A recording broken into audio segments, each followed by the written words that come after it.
ఓం మహాగణాధిపతయే నమః. ఓం గురుభ్యో నమః. ఓం శ్రీమాత్రే నమః.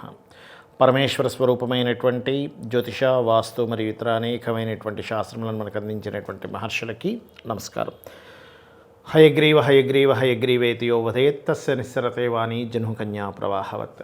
అరుణాం కరుణాతరంగితాక్షీం ధృతపాశాంకుశపుష్పబాణచాపాం అనిమాదిభిరావృతాం మయూకైః అహమిత్యేవ విభావయే భవానీం. శ్రీమాత్రే నమః.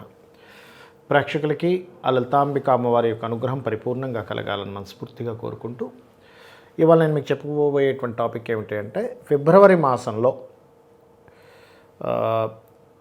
ఇప్పుడు పలానా రాశి బట్టి అనేటువంటిది ఒకటి ఉంటుంది మనకి. సహజంగా పలానా లగ్నం పలానా రాశి వారికి జాగ్రత్త తీసుకోవాలని.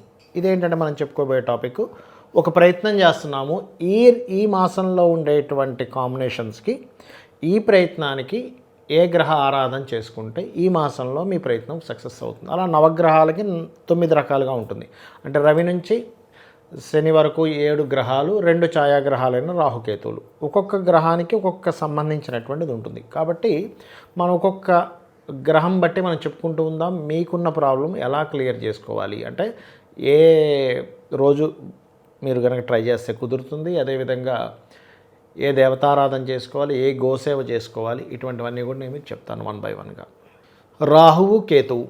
రాహువు మాయాకారకుడుగా చెప్తూ ఉంటారు, ఆన్లైన్స్ కారకుడుగా చెప్తూ ఉంటారు. కేతువు ఏంటంటే ఆధ్యాత్మికము, వైరాగ్యము, ఏదైనా ఒక పని ఎండ్ అయిపోవడము, వీటికి కారకుడు.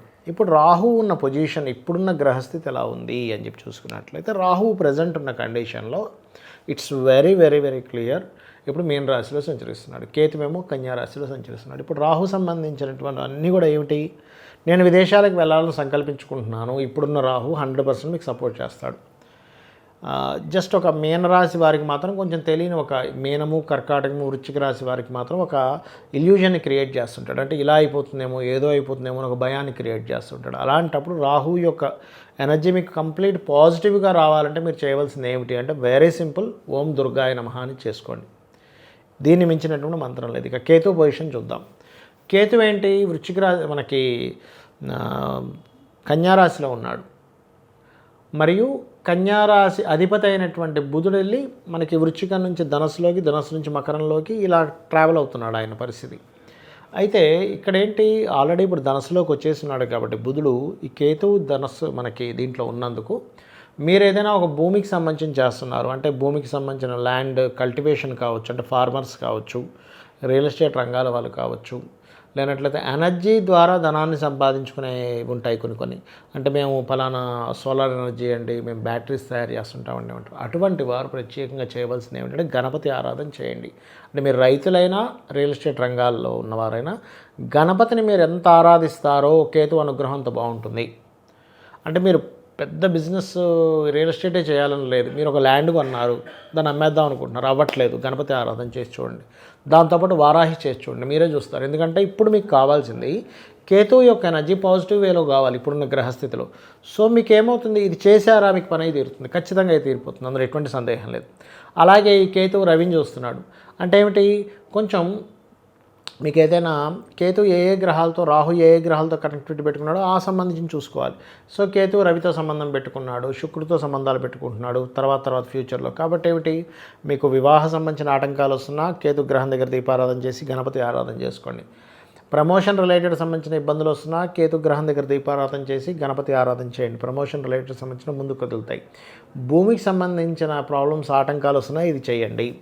దీనివల్ల ఏమవుతుంది అంటే, మీకు కేతువు యొక్క సంపూర్ణ అనుగ్రహం మీకు కలగడం వల్ల ఏదైనా ఒక విషయం మీకు ఆగినా అది మన మంచికి అనేటువంటి పాజిటివ్ కోణంలో మీరు వెళ్తూ ఉంటారు. చాలామంది చూడండి, ఏదైనా పని ఆగిపోయింది, ఏం చేస్తాం, అయ్యో నాకు పని అవ్వలేదు అని దిగులు చెందుతారు. దిగులు చెందకుండా కేతు అనుగ్రహం ఎప్పుడైతే ఉంటుందో మీకు ఏమవుతుంది, పోనీ ఇది పోతే పోనీ, నాకు ఇంకో మంచిది వచ్చేది ఉందేమో, నాకు ఇంకో చాలా మంచి ఆపర్చునిటీ వస్తుంది, ఇది పోతే పోనీ అనుకుంటాం.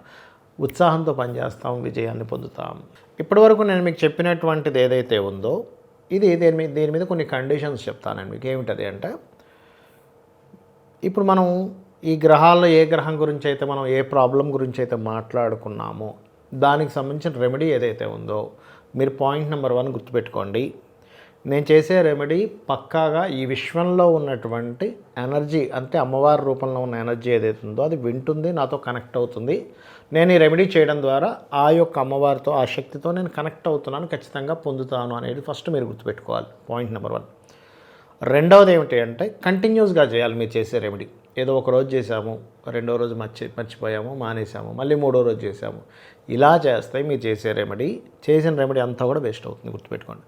చేయాలి అనుకుంటే కంటిన్యూస్గా చేయాలి. అంటే ఎలా అంటే ఇప్పుడు చూడండి, మనం జిమ్కి వెళ్తాం, రెగ్యులర్గా వెళ్తున్నాం, మనము రోజు వెళ్తున్నాము, ఖచ్చితంగా ఏమవుతుంది అప్పుడు మనకి కంటిన్యూస్గా జిమ్కి కనుక వెళ్తే ఫిట్నెస్ పర్ఫెక్ట్గా పెరుగుతుంది, మన బాడీ ఇది కరెక్ట్గా ఉంటుంది. అలా కాకుండా నేను 2 రోజులు వెళ్తున్నానండి, మళ్ళీ 3 రోజులు మానేస్తాను, మళ్ళీ ఒక వారం రోజులు వెళ్తాను, 10 రోజులు మానేస్తానంటే మీరు లైఫ్ లాంగ్ వెళ్ళినా మీకు మార్పు రాదు మీ బాడీలో.